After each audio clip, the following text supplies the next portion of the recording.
I call it the someday illusion. Someday, when I have all the time and money, I will I will learn guitar. Or someday, when I have all the time and money, I will not have to work for somebody, and I will work for me, or I don't have to work and I'll sit by the beach. So I like to remove that illusion. It's like, if you're gonna die tomorrow, why not go to the beach today? Why do you have to wait until you have a ton of time and money to go to the beach? You can sit at a chair and it doesn't cost anything. There are public beaches everywhere. I mean, yes, it might not be Hawaii if you can't travel there, but you can go to the beach.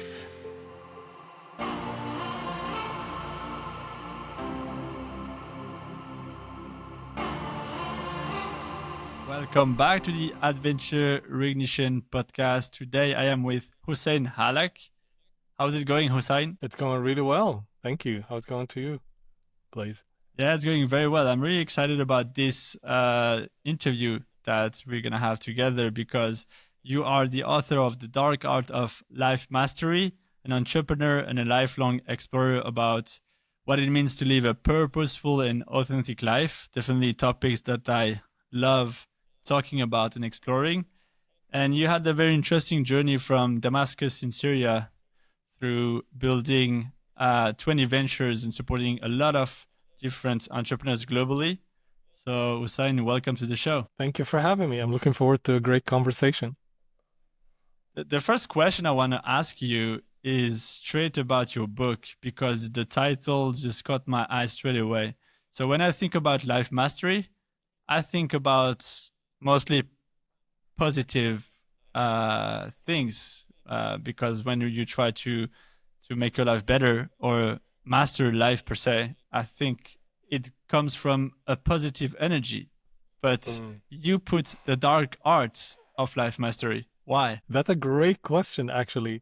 The idea of life mastery for me is an ongoing work, and I didn't want it to be just seen as positive.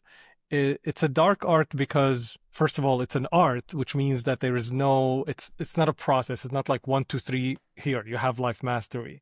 It's an art, so it's a constant exploration, and it's dark because there's a lot of concoction into it. There is some magic to it. And sometimes things, if you've seen Harry Potter, things blow up in your face, and sometimes sometimes things work really well. So it's really a constant experimentation and it's very unique to the person. What life mastery looks like for me will look very different for you, and it comes from this culture that has came. I lived before the internet, so life was very different then.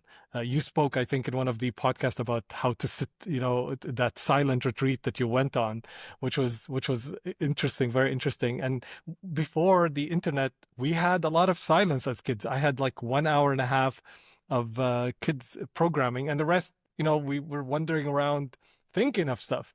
So right now we don't have it. We're bombarded with other people's versions of what life needs to be. You look at Instagram and you see the perfect version of a life. A lot of people fall into, if my life is not like that, well, my life is not perfect or is not good, and I wanted to offer people, at least to open the conversation of life mastery can be different for each one. And that's why I called it the dark art of life mastery, instead of, master your life or, do 1, 2, 3. That's very interesting. That's why I want to ask the question, because I totally agree with you. And especially something that you said about kind of like life before. Even for me, I'm 35, so I knew the word before internet. So I lived like teenage years where when I wanted to see friends, I had either to call them on the home phone or just knock at the door. And something that I tried to do more intentionally is when I go for a run, a walk, a hike, or on a bike ride, because that's something I love to do, I try to go without anything in my ears, because I have the impression that all my day is full with podcasts, YouTube videos, other people's voices. And how do you think it affects us in terms of finding our own path, for example? I think a lot of times we underestimate how much, let's say, knowledge or wisdom exists within and in the silence and in exploring our own internal, or going on our own internal journey. I always say the life is more about an external journey to find the wisdom within, or to find yourself. And what's the point of, going and enjoying or going around the world and feeling lost internally? Because that's what you'll have to end up with, regardless of where you go in the world, regardless of where you end up. At the end of the day, you're with yourself the longest.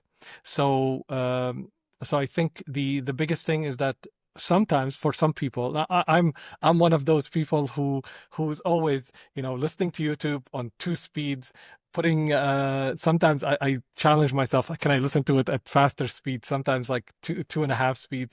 And the same with audiobooks. Sometimes I have my TV on, like watching some series, and I have the headphones watching YouTube, and I'm trying to write email.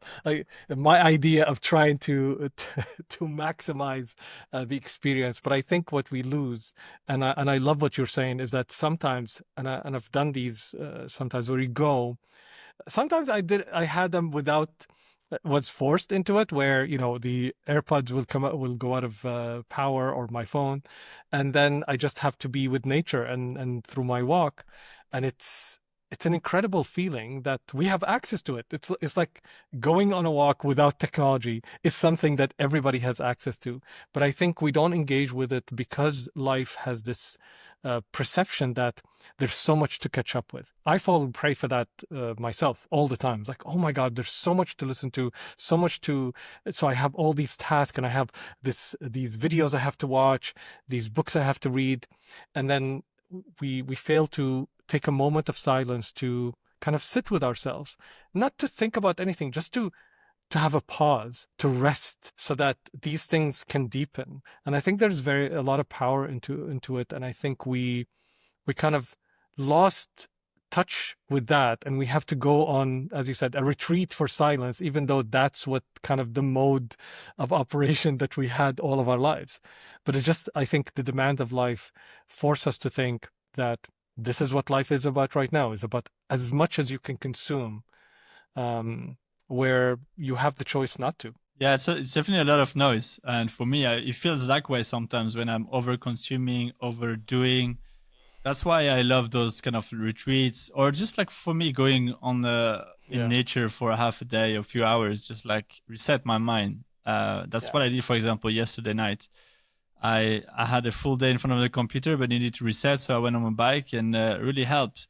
And talking about noise, there is something that really caught my eye straight away when I did research on you. You say that you write to wake people up with clarity, not noise. Yes. What does it mean and why? I like to, well, first of all, there's a lot of noise out there. And the noise for me is, pretending to do, like, even if you write, even though it doesn't have a voice, it is noise. When you write something and you don't hit the heart of the argument. We have mastered the art of, trying to make people comfortable. We couch things into, instead of like being direct and saying this is what it is. And we can have so much more time and energy if we just get into the heart of the matter and say things as they are. So I like to write to the heart of something. Like my second chapter, I think the second chapter in the book, if I'm not mistaken, says, "Then you die." And like it's right there. And the chapter is very short. It says, everyone, regardless of your background, you have the average age is 69 years around the world. So it means this many years, this many months, this many days, this many hours, this many minutes. That's what you have. It's up to you what you make of them. And it's such a simple idea, but we don't talk about that. Like we don't talk about death because it's like this topic that nobody want to talk about, or it's not comfortable, but it is a fact of life. And when you actually deal with fact of life as a fact, it becomes easier to, you can talk about it and you can make up stories around it, but it's a fact, and we can move on. Like we can say, this is a fact, and then how do you want it? What's my choice around it? And we can move on. But we try to make these stories around everything. And it's partly our talent as human beings, and partly also our challenge as human beings, because we get then stuck in the story rather than dealing with something. For example of that, let's say if I'm mad of someone, or let's say had a problem or a fight, then we're stuck with the story of the fight rather than the fight itself. What happened? If we are clear, we go, it's like, what happened? I said this, she said that, you know, where am I wrong? Where is she wrong? And then the choice is, hey, I did this, I'm wrong, I am sorry. How can we fix it? Simple, going at it. But then the story, like, no, but she didn't have to say it this way, but the tone was this, and we get stuck. And maybe that's right. Story doesn't mean it's wrong or it's made up, but getting stuck in the story is the problem. So that's what I mean by clarity. Clarity is that this is what it is. These are the facts. These are the things I'm dealing with. And then when I see them clearly and I don't see them through the story, I can deal with them. And that's why clarity is so important. Quick break from the podcast. I really hope you have as much fun as I do. First, thank you for being here. And if you enjoy it, please give it a follow and share this with a friend, because it really helps a lot. Now, if you are a multi-passionate creator, an adventurer, or a visionary that feel called to express themselves fully, I'm opening few spots for my brand new one-on-one coaching that helps you build a brand that feel like you and attract aligned opportunities without copying trends, faking it, or just waiting for clarity to arrive. So whether you are still figuring out your voice or want to have more confidence expressing your story, we will co-create your personal brand and content with a sustainable rhythm that you can actually follow. Spots are limited, so follow me on Instagram and DM me POD to see if this is a great fit. All right, back to the podcast. You said something I personally love a lot, that I reflect not every day, but as much as I can, is our relationship with death. And you mentioned that as a very powerful force. And I'm just curious to know, for you, how did you come up to realize this idea of death and how it can wake us up to clarity? To a certain extent, I'm obsessed with death because the biggest fear that I have is losing the people that I love. This is, even if we control everything in life, if, let's say, I have all the time and money in the world to control everything, the one thing we don't have control of is death. When we die, you have people who can be completely healthy, completely doing everything that we kind of call is right. And then at the end of the day, one day they're here, the next day they're not. And I've had one of, like, my uncle who was near and dear to me, and I was named after him. He had the same name. He died in my hand. We were sitting in the living room, and he was okay. I was bringing him the coffee, and then he started spitting blood, and in 2 hours he was gone from this world. And it was like one day he's here, the other day is not, and the whole world has changed for me.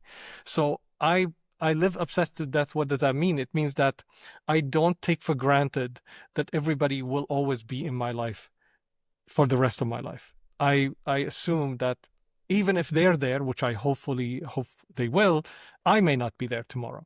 So how can I make sure that my presence in their lives and the lives of people around me is positive, is additive, is adding value? How can I make sure that small things don't come in the way? When you think about death, some people may think that's too dramatic or, too downer, but actually you live more, in my opinion. You start like, I don't have time to fix. This is a very small problem compared to how much I love this person. For example, my kids or my wife or the people that matter most. This is a small problem. Let's deal with it and let's move on, because I don't want to imagine, like, the worst thing is that someone leaves this world and we're in a fight, for example, and it's for stupid reasons. You got to live with that. So I was like, okay, so everything, when you think of not having the person in your life, everything becomes kind of falls into, I would say, to a measure that you can deal with. It's like, I can deal with this. It's an issue. I can deal with it. I can raise the issue. You become clearer about what matters to you in life. You become clearer about how small or big the things that you're dealing with. That's why I like to, I mean, I would prefer not to think of death at all, but it's a fact of life. And if I'm to live in this life and to make the most out of it, I have to deal with the facts of life. So that's how I think about it. You said something that caught my attention at the beginning of your answer. You said we can't control everything, but death, basically. What do you mean by we can control everything? I mean, if we can control, what I meant by that is, like, let's say you can have all the time and money. If you are extremely rich, you can get all the money. You can then control. You have nothing to worry about. You can travel at the fastest travel. You can maybe have all the money to be with all your friends. Like, I have friends right now that are living, in a different country.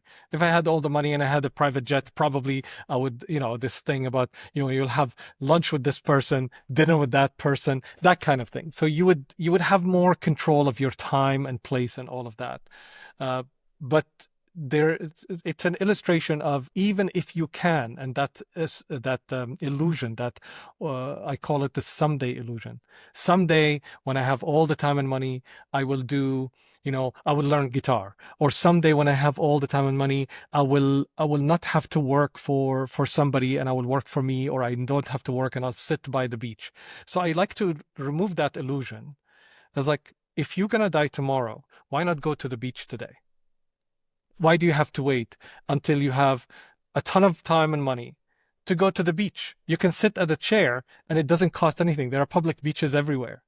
I mean, yes, it might not be Hawaii if you can't travel there, but you can go to the beach. There are certain things in life that are so simple that you can have access to, that you don't need to run around. And the story about the venture capitalist who built a company and was at the beach one day and met the fisherman and asked him, like, what do you do? I was like, I do fish. It's like, okay, but what if you could buy more boats? You can get more fish. And the fisherman asked him, what's then? It's like, well, then you can grow your company and grow, and then what's then? You could become the biggest company in the world. What then? You will have more money than whatever. And what then? Well, you can retire and relax at the beach and do nothing. It's like, but I have it right now. But you have to go through this 20, 30 years of career to get what you want. And the idea is not that it's bad to go through a career. If that's what you want, go after it. But if there are other things that you want, can you get a version of that right now?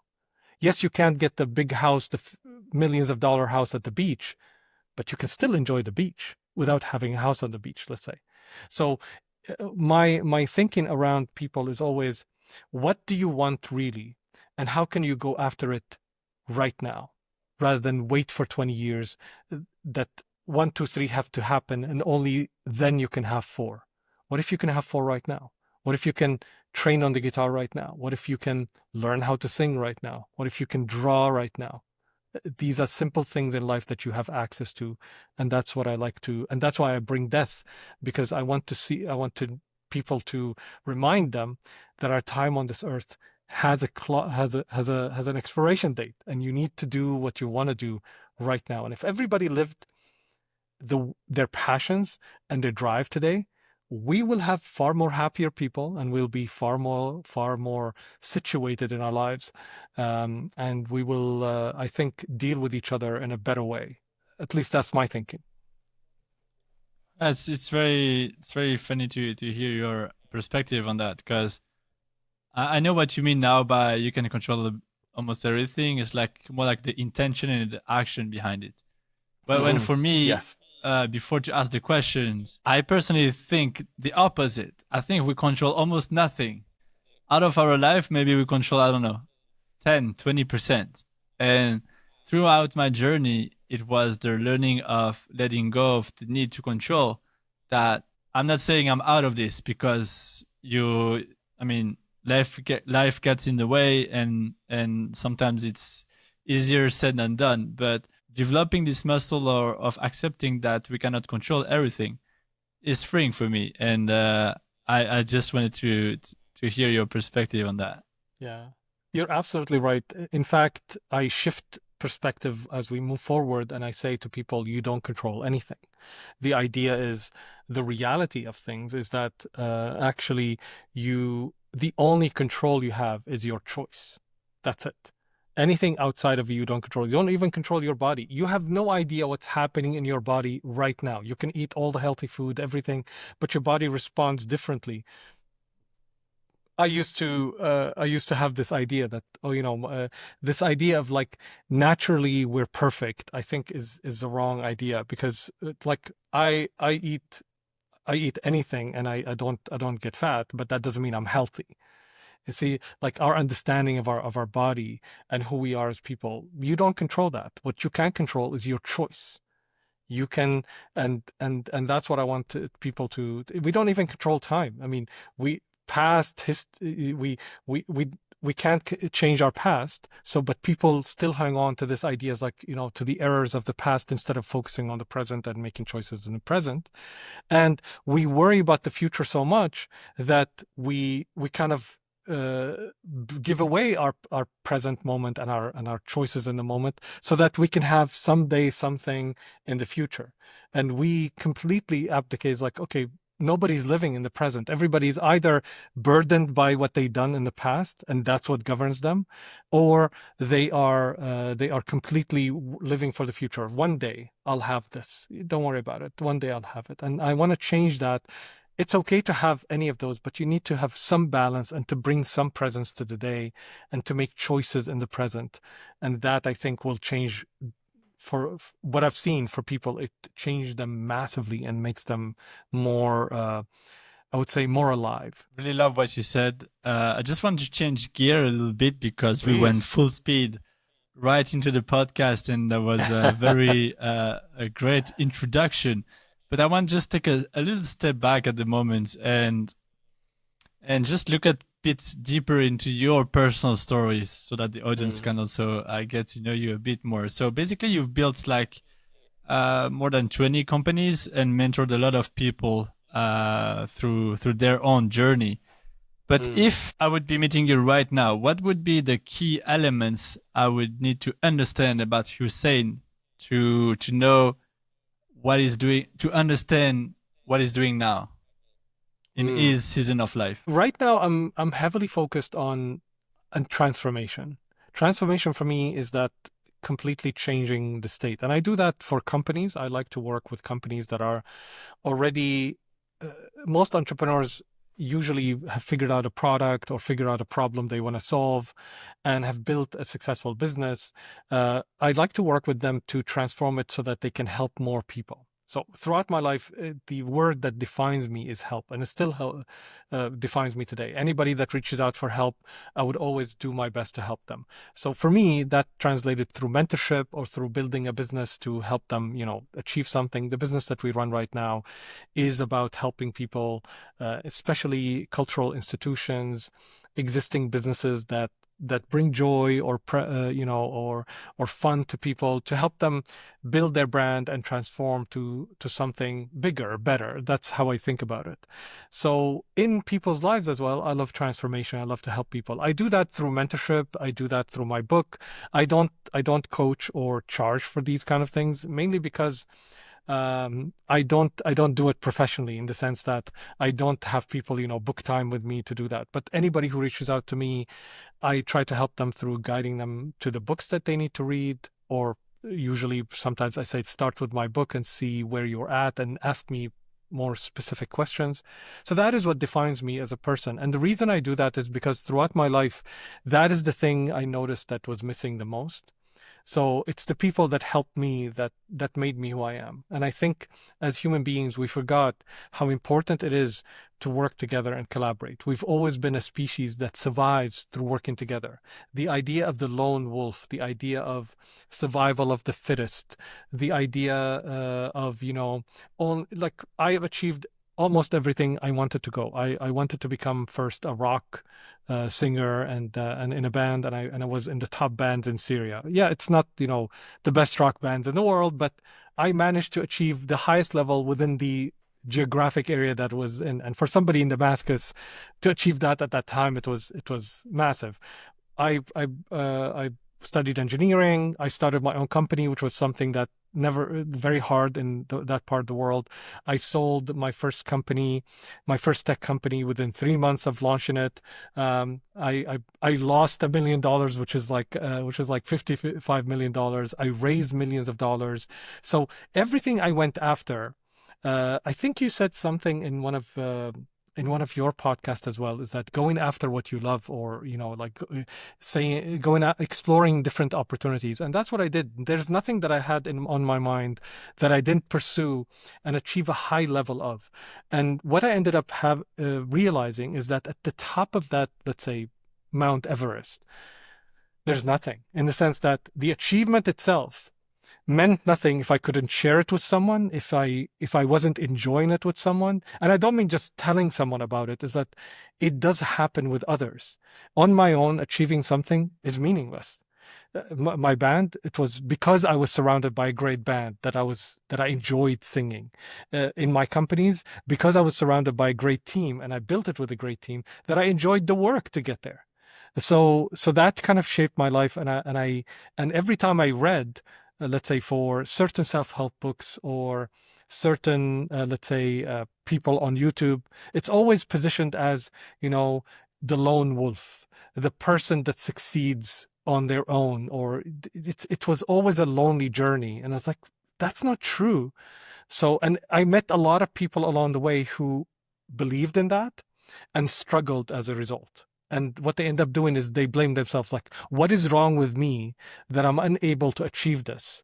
And when I work with them and help them open their mind through my experience, it's like, listen, who is around you? Who have you served? Who have you helped? I mean, to be successful in the company, to build $1 billion company, you have to provide value to enough people. You cannot just build $1 billion company on your own. Why would people give you money? The idea of creating value, somebody has to appreciate that value in order to give you money. There's a transaction. So that cycle always was not explained by people that, show you Ferraris online and show you how much money they made, and just by playing money, you'll get all of that. So I just wanted a counter narrative for people to have the choice. And I'm not saying what I'm saying is right or wrong. All I'm saying is that our history shows, as human beings, from our oldest paintings on the caves, we've worked collaboratively, and our experiences were far better and were more human and more enjoyable because of the people we're surrounded with. It's very powerful, because I recently did a video about antivirality on my Instagram, because I think we've been bombarded. I mean, in my own bubble, because we all are in different bubbles online. I have a lot of content that says, oh, you can go from 0 to 100K followers in 3 weeks, or you can go to 0 to 100K per month, 2 months, something like that, in terms of money as well. And I wanted to go a different direction because I have a small audience, less than 1K on Instagram. I just want to say, I just did a video like, here's how I went from 0 to 800 followers in 9 years. Because I think sometimes, yes, we all want to show the results and the shiny and the highlight reels. But what would you say to maybe an entrepreneur or a small creator that is starting out, or have been on a journey for a year? What would be the key mindset to have in order to make maybe his passion project, or his creative project, or maybe his early company stages work in a long run? Great question. Thank you for asking that. It's the biggest issue that we have is that sometimes we pursue numbers or achievements and we don't know why. I tell people, my answer would be, I tell people anything you want to do in life is like climbing Mount Everest.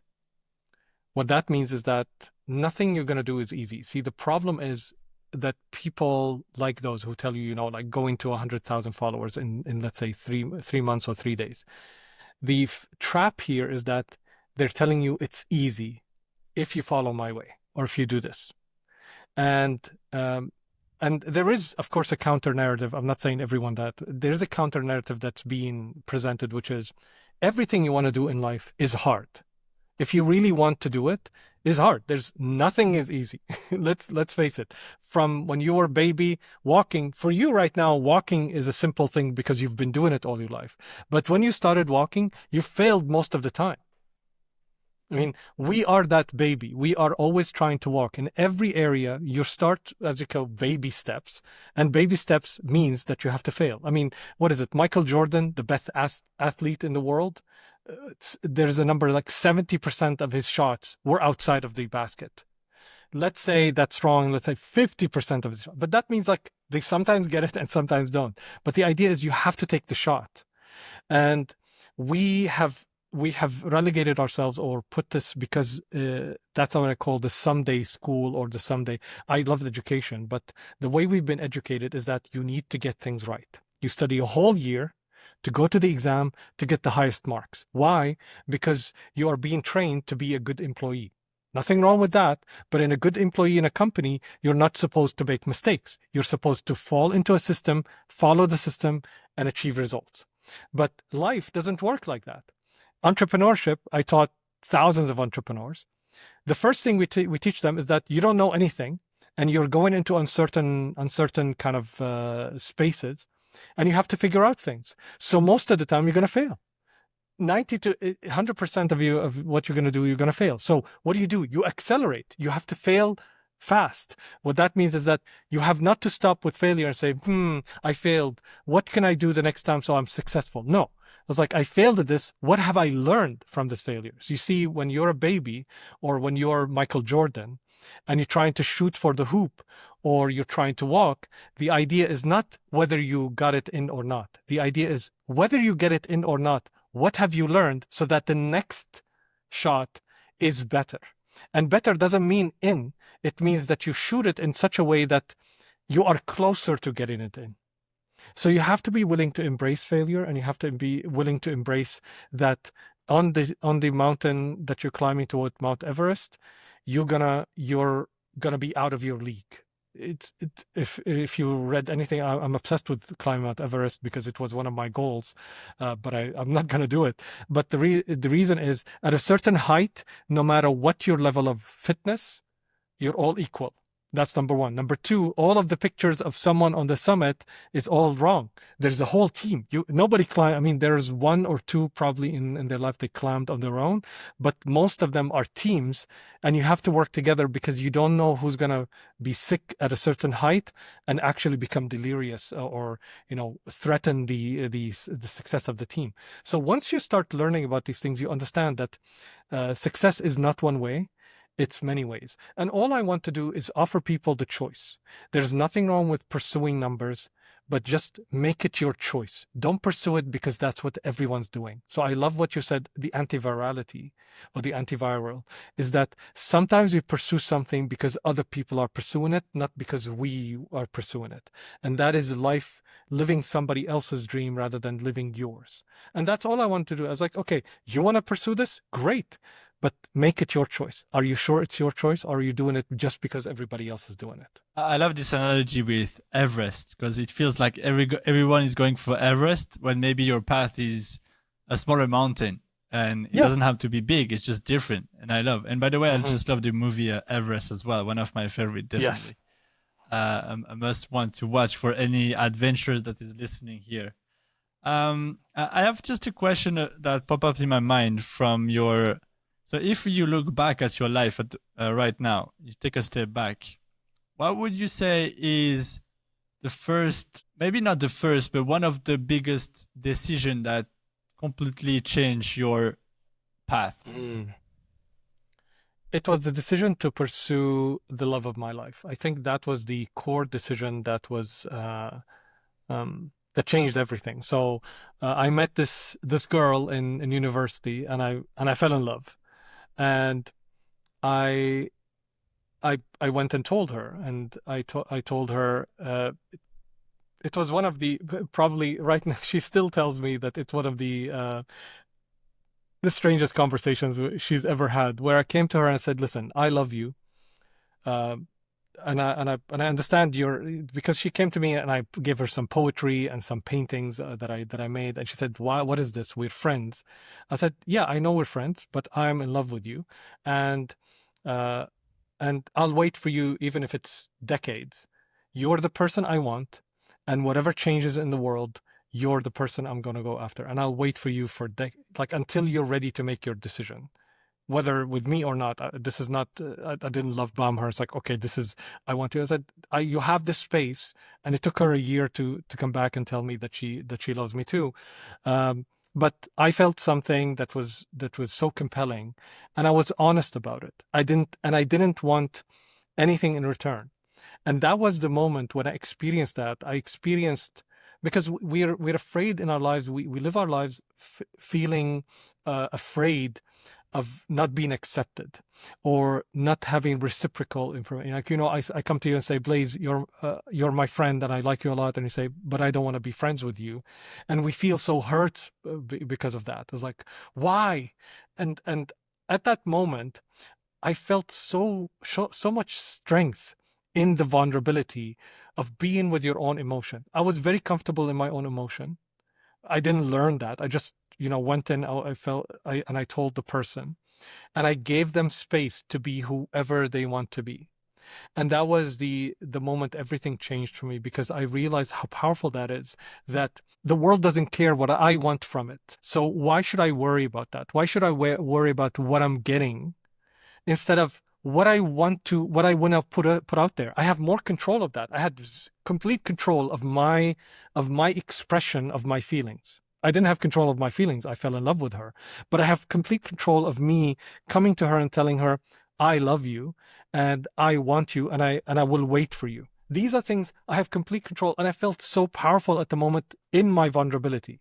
And since it's not, of course I wanted her to say, I love you. Of course I wanted her to reciprocate and to be with me.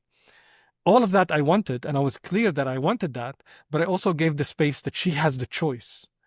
And I don't know why I did that, honestly, but I think I was, that is because I was in relationships before and all of that. That's what I wanted. I kind of wanted to shape the relationship in a different way.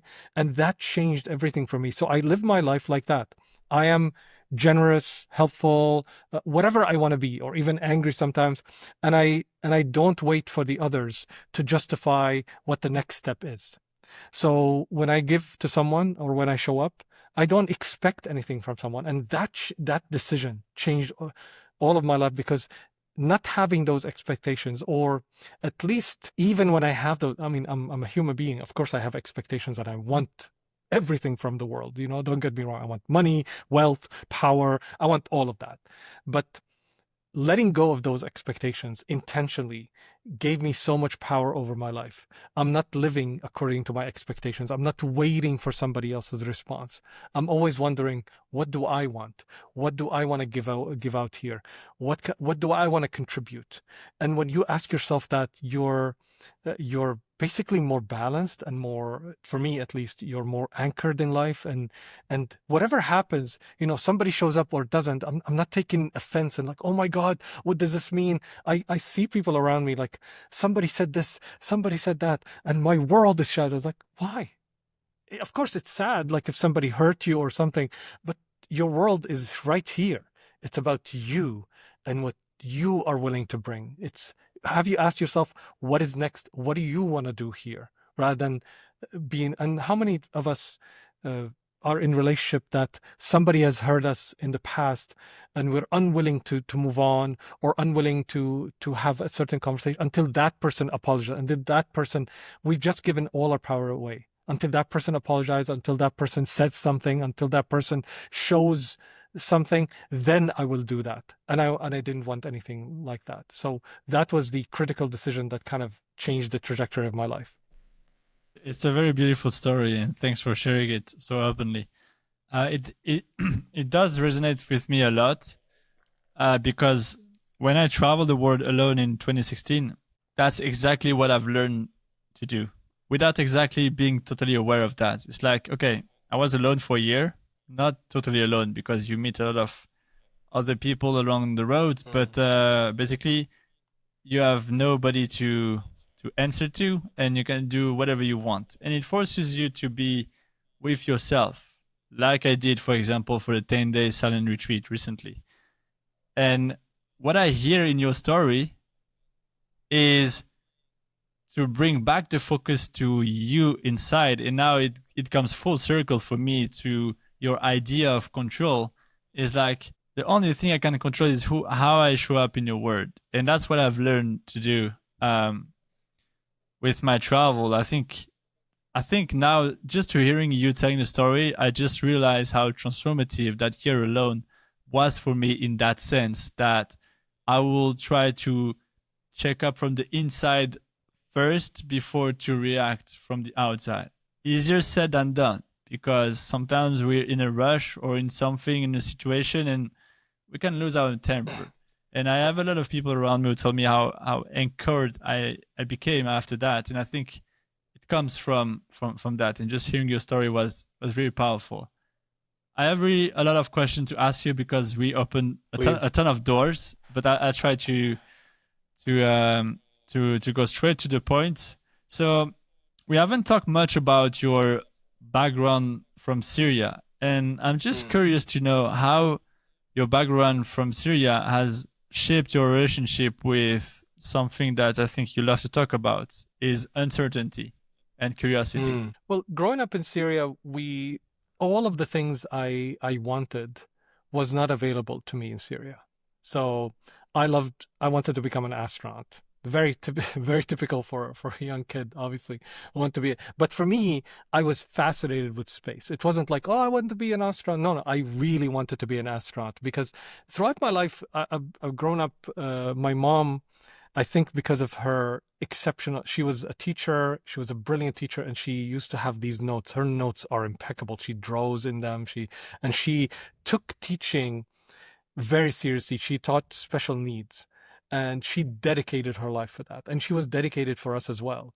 And I've never seen someone, and she was impeccably clean, impeccable in everything she touched. That's how she grew up. Coming from very poor background to being like to make us live.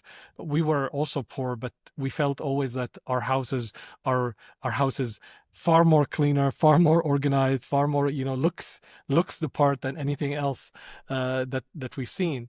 So I was very impacted by that, and I wanted the best out of everything. So when I thought of space, I was like, what is the best thing you can do in space? You be an astronaut. And I loved science, I loved technology, but none of these things were possible in Syria. Even when studied engineering, studied integrated circuits, Intel was I think the only Intel and AMD were the only manufacturers. They existed in the US, and there was no path for me as a Syrian kid to go to the US at that time. We had sanctions. Syrian passport is one of the worst passports that you can have in the world, and everything that I wanted existed in the US. I loved jazz, I loved blues, I loved rock music. I was like, America is the place where I needed to go. So I read a lot about America, I watched everything.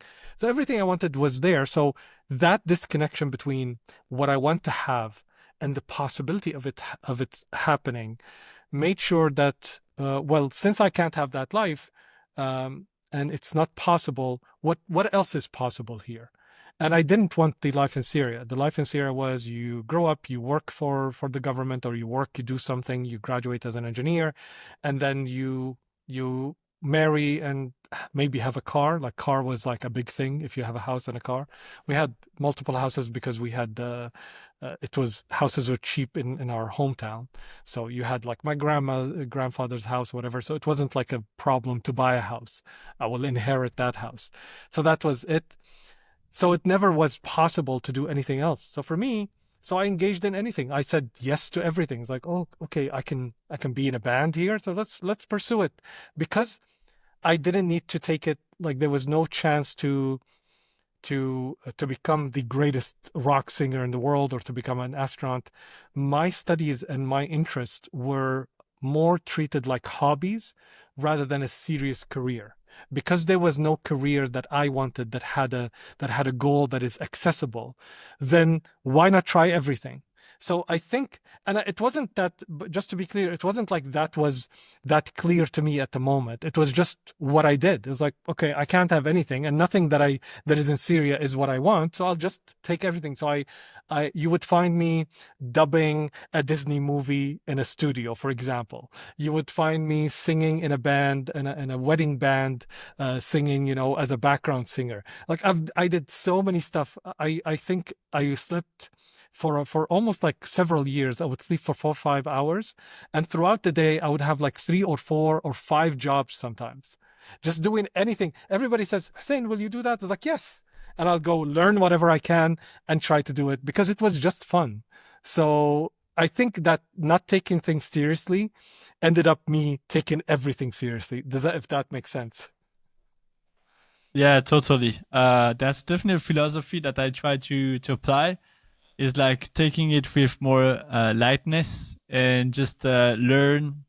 So, for example, my purpose per se, or some of the thing that really drives me is to first, for me, live life as a giant adventure. So I totally get the idea of exploring your curiosity, learning, being open to new things. That's the philosophy that I hear you're telling that I also have for myself. And I want to also inspire others to just approach things as a giant game or as a giant adventure, because like you said at the beginning of the interview, we're not gonna get out of this alive. So why shouldn't we have fun, right?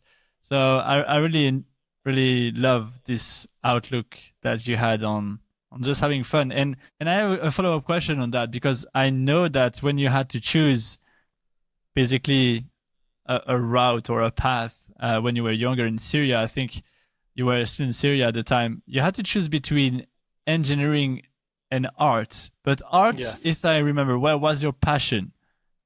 So correct me if I'm wrong, and can you bring us back to making that choice back then? And now looking backwards, would you have done something differently? It's kind of a two-part question. I'll let you answer how you want. Yeah. No, that's actually very, very true. Like I used to be very good at drawing and definitely wanted to go to art school, but becoming an artist in Syria is like, I would say guaranteeing a life of suffering and not making money. So that's one part.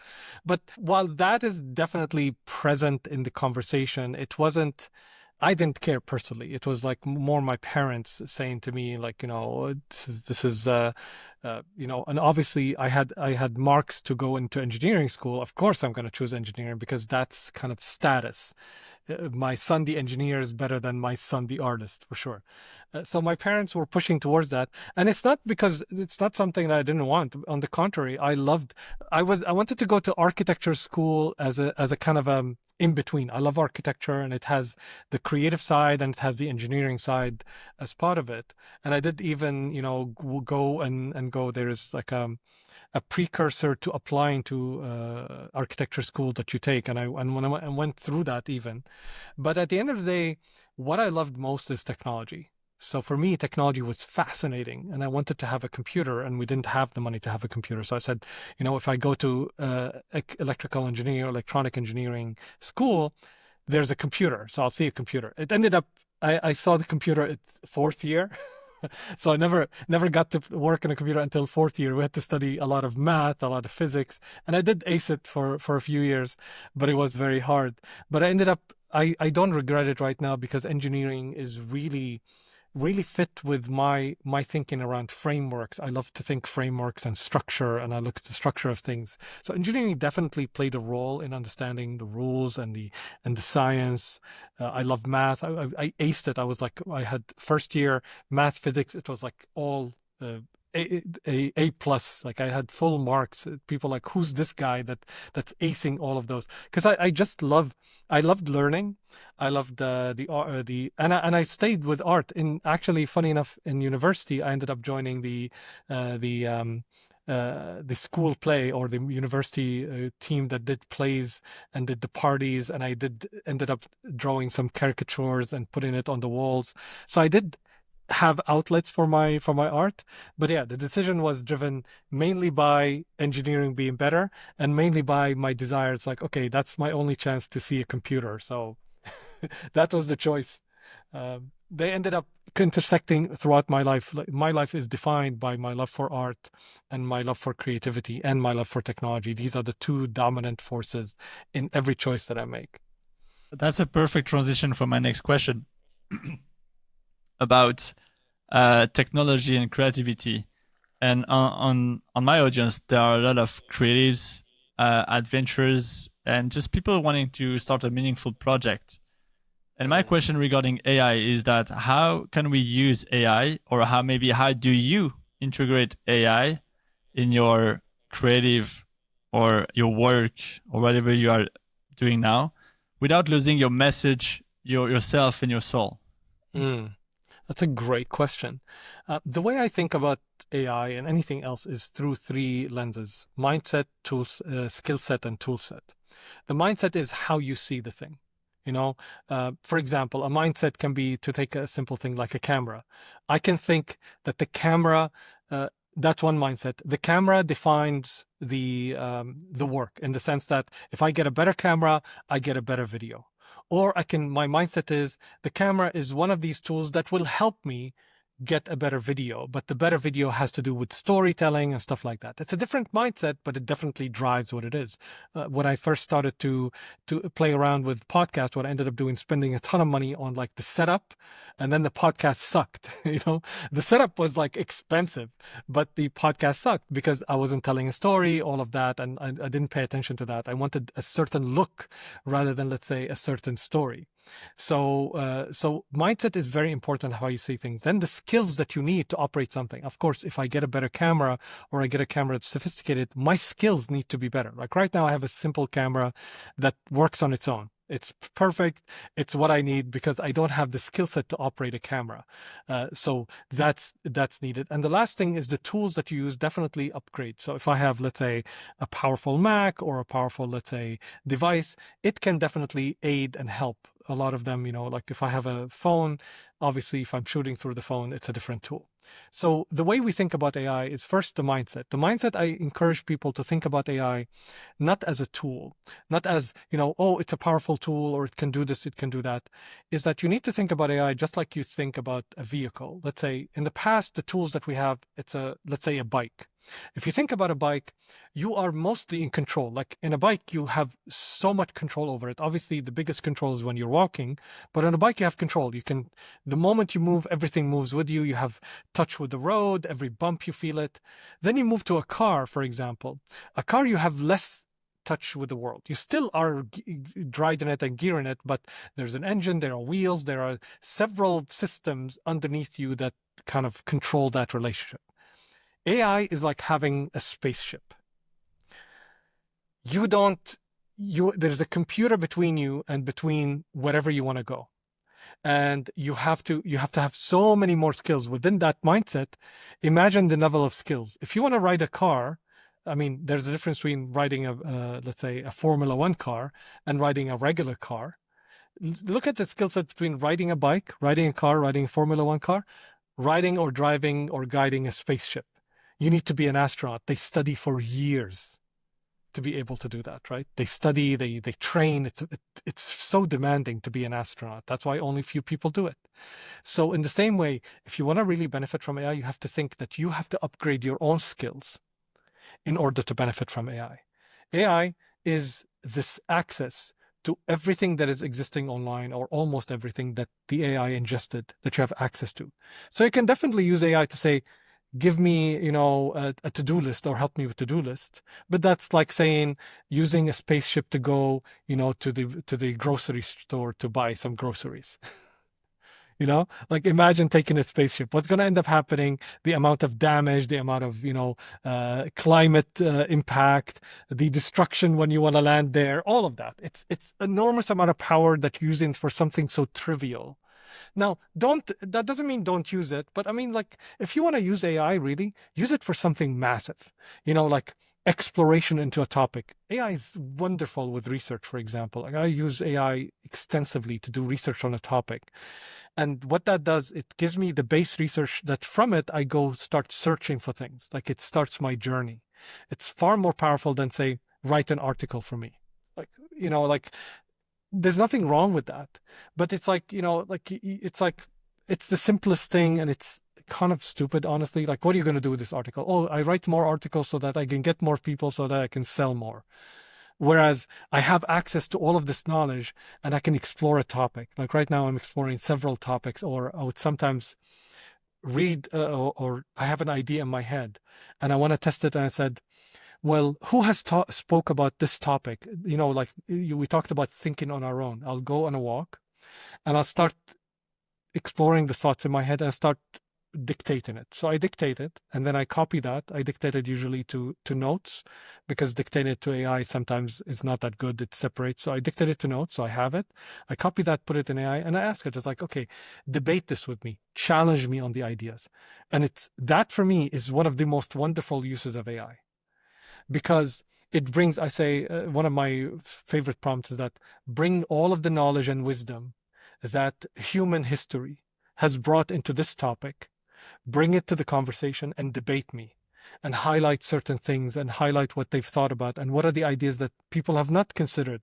And then that changes the conversation, because it's not only my thoughts, it's my thoughts seen through the lens of history, philosophy, stuff that I would need maybe several months to read in order to get an insight of that. So that for me is massively beneficial, and it upgrades my thinking and makes me smarter, think better, so that's how I would use AI. Now, you can use it the way you want, but if you see it as a spaceship and you see it as that powerful and you see how much you need to upgrade your skills, then that idea of like AI is going to take what people do or make us dumber doesn't fit. Because actually, in order to use AI the best, we need to be far more smarter and far more engaged than any time before. I know we're a bit over the time, but I have 3 more questions to ask you. And the first one is related to what you just said about having the tools, but using it with intelligence. And one of the key thing for me, a very important thing that we also talked about just before the interview, is the importance of storytelling. And what do you think storytelling is playing as a role when it comes to building lasting relationships for business owners or entrepreneurs or creatives? As human beings, we love telling stories. I mean, like that's the thing I think that we've always had. And I think that's the thing we don't, we learn about language, we learn about grammar, but we don't learn to tell a better story, right? And I think it's very important that we learn how to tell great stories. And for many, when we say tell a story, a lot of people think, lying or making things up. Which is Seth Godin has a book called "All Marketers Are Liars," and it's a fun take on like all marketers need to tell stories. Basically, that's what you're saying, what he's saying. And I think one of the key things is learning how to tell a story is probably one of the most, let's say, great things that you can do for your communication and for building relationships with others. You need to be able to tell your own story. You need to be able to identify a story and kind of ask questions and dig deeper into the story. Story is everything because it captures the brain. It captures the imagination. So if you want to get people to be interested in you, you have to be a better storyteller or interested in whatever you have to say. Even if it's the greatest invention in the world, you need to be a better storyteller because that's how you'll attract people. So story is extremely important. And the other thing is that we think that because we're human beings, the other thing I dispel with people is that because you're a human being and there are things that are innate to us, that doesn't mean you have to be naturally good at, and if you're not, you fail. It just means that it's something to pursue and you can always enhance your skill in it. So I always push people like, what are you doing to make it better? What are you doing to make your communication better? You want people to be nicer to you. You want people to be more polite. What are you doing to make that happen? So I always come back to personal choice. A lot of people want to blame themselves, but they don't take the choice and the accountability to make themselves better. And I think blame without making it, I mean, be free to blame yourself, but it's not helpful. What you can do is take accountability and make yourself better and move better and do better. And especially with storytelling, it's a wonderful skill to have. Yes, it is. And it reflects back to what you said just before, is like the podcast setup.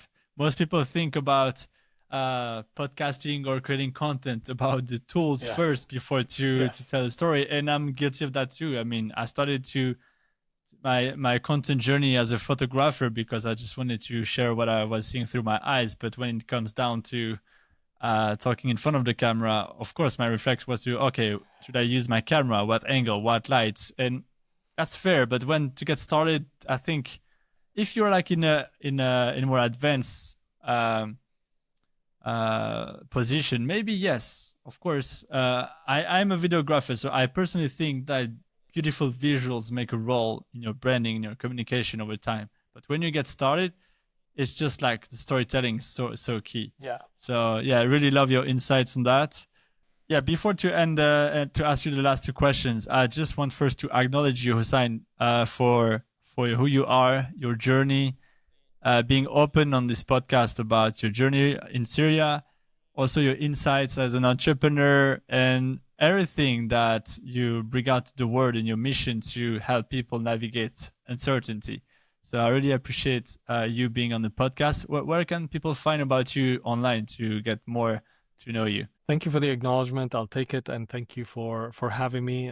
Thank you for the great questions as well so far. They can find me at husseinhallak.com.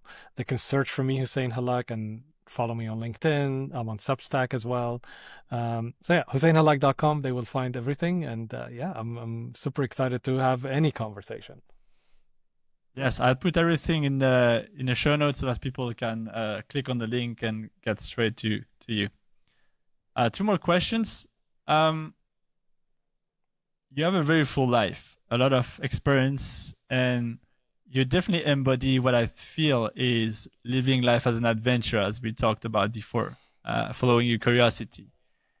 And after all of that, what do you want to be remembered for? Ideally, I want to be remembered as someone that enabled people to, well, scratch that. I would say I actually don't care about being remembered, if I'm honest, because I've seen, I mean, we have this desire, to be remembered in history, whatever, but then I'm dead. It's like, I don't care, honestly. Like, we don't know